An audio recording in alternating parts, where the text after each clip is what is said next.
From the studios at the School of Communication and Journalism, welcome back to the Stony Brook Media Group's Halftime Report, brought to you by Tropical Smoothie Cafe. I'm Melanie Formosa. Last week, students attended a teach-in. The world-class panel educated us firsthand on the war in Ukraine. As Russia's senseless war wages on in Ukraine, the Marie Colvin Center for International Reporting put on a roundtable discussion here in Frey Hall on Stony Brook University's campus. Hosted by Professor Sarah Baxter, a longtime colleague of the late Marie Colvin, the university's leading experts on Russia and Ukraine, along with a few international reporters, share their knowledge with the students, faculty, and staff in this special teach-in. If Ukraine fails, Putin can continue with the rest of the world, and maybe none of us over here would be alive. It continues to the end. On her way back to the Ukraine, Louise Callahan of the Sunday Times spoke about witnessing a modern European city transform into a war zone. I think that one of the really, really difficult things to see, but more importantly to live through, that the people that this is happening to, is just the feeling of your future disappearing.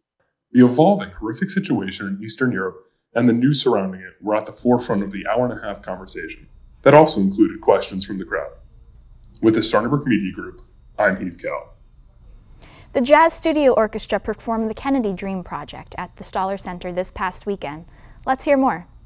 Sunday night, Stoller Center was filled with jazz. The Kennedy Dream Project is a performance initiative that was launched in 2019 under the direction of Thomas J. Manuel. He was inspired by the 1967 album of the same name, arranged by the late Oliver Nelson. The album features music inspired by former President John F. Kennedy's New Frontier concept.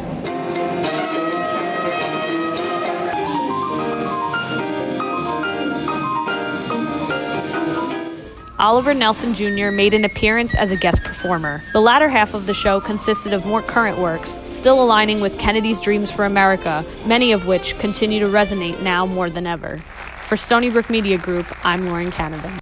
Our MVP of the week is head coach of Stony Brook women's basketball, Ashley Langford. Langford was recently named on the Advancement of Blacks in Sports Mid-Major Head Coaches Watch List. ABIS is a nonprofit organization dedicated to promoting racial, economic, and social justice for Black athletes. She is one of only 11 other women's basketball coaches to make this esteemed list. Langford led the Seawolves to 23 wins this season, the most ever by a first-year coach in program history.